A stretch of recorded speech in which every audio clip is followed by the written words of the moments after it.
وقت بہت کم ہے، میں 3 موضوعات کا مختصر احاطہ کرنا چاہوں گا. ایک تو کچھ تاریخ کے حوالے سے 1857 کی بغاوت اور اس کے حوالے سے، اور اردو کے حوالے سے، اور محترمہ نسیم سلطانہ صاحبہ کے حوالے سے.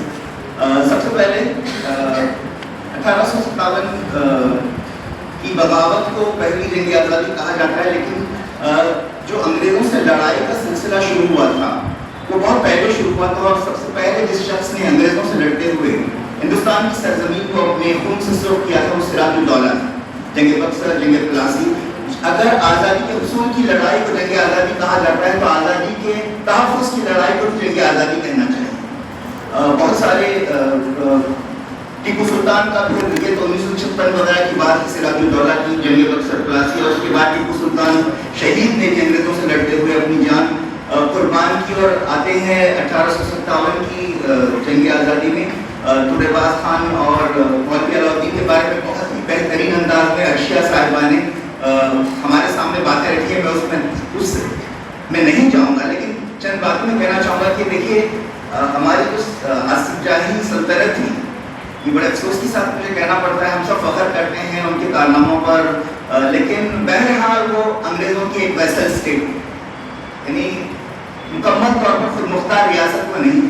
وہ اسی لیے تھے کیونکہ انگریزوں نے انہیں الاؤ کیا، انہیں اتنا دم خم نہیں تھا کہ وہ اپنے بل پر قائم رہتے اور انگریزوں کی یعنی ایک طرح سے ویسل اسٹیٹ یا کلائنٹ اسٹیٹ کہہ سکتے ہیں. اور دوسری بات، ہم جو آصف یعنی جو حکمرانوں کی بات کرتے ہیں، آصف جاہی حکمرانوں، میں تدریس سے بھی وابستہ ہوں، شاید کسی کو علم نہ ہو اس بات کا.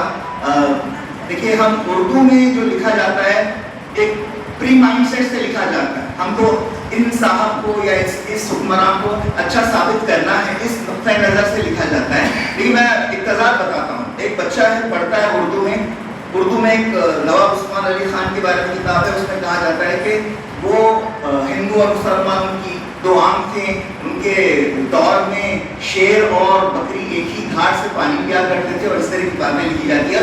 اسی کلاس کی سوشل اسٹڈیز میں لکھا جاتا ہے کہ کس طرح مسلح بغاوت ہوئی تھی. قمر الدین نے ان کے ایک آدمی نے ان کے والد کو مار دیا تھا اور زمین پر قبضہ کر لیا تھا، اور وہ بغاوت ہوئی تھی. بہرحال ہمیں تاریخ کو ہم جانبداری سے نہیں بلکہ حقائق کے اعتبار سے دیکھنا چاہیے، تمام پہلوؤں کو پیش نظر رکھنا چاہیے. اور سراج الدولہ سے لے کر گاندھی جی تک سبھی نے آزادی کے لیے قربانیاں دی ہیں. ہم سب جب بھی آزادی کی 15 اگست حالی میں گئی ہے، جب نام آتا ہے آزادی کے لیے لڑنے والوں کا، 2-4 نام لے کر ہم یعنی اکتفا کرتے ہیں. لیکن میرا میں تاریخ کا طالب علم ہوں، اور میں بتانا چاہوں گا کہ ہم دوسری عالمی جنگ وغیرہ کا ذکر کرتے ہیں، لیکن سرسری طور پر کرتے ہیں، ہم اس کے اثرات کے بارے میں نہیں جانتے. دیکھیے گاندھی نے لڑائی لڑی، سراج الدولہ نے بھی خون بہایا، ٹیپو سلطان نے بھی، اور تمام نے تورے باز خان نے. لیکن اگر دوسری عالمی جنگ نہیں ہوتی تو یہ آزادی نہیں ملتی. دیکھیے اس کا جو سیکنڈ ورلڈ وار کا جو تھا، فرسٹ ورلڈ وار اور سیکنڈ ورلڈ وار، دنیا کا بہت یعنی دنیا پر اس کے بہت گہرے اثرات مرتب ہوئے ہیں. لیکن میں بتانا چاہوں گا کہ 1939 سے 1945 تک سیکنڈ ورلڈ وار لڑ گئی، اور اس کے بعد 10 سال کے عرصے میں 60 کے آس پاس ممالک آزاد ہوئے. ہر ملک میں گاندھی نہیں تھا، لیکن تمام ملک آزاد ہوئے. کہنے کا مطلب دوسرے عالمی جنگ کے اثرات کے نتیجے میں، اس کا یہ مطلب نہیں کہ گاندھی جی کی کوئی قربانی نہیں رہی یا تمام مجاہدین آزادی کی قربانیاں نہیں رہی. تو ہمیں تاریخ کو اس نقطۂ نظر سے بھی پڑھنا چاہیے، چاہے ہم اسلامی تاریخ کو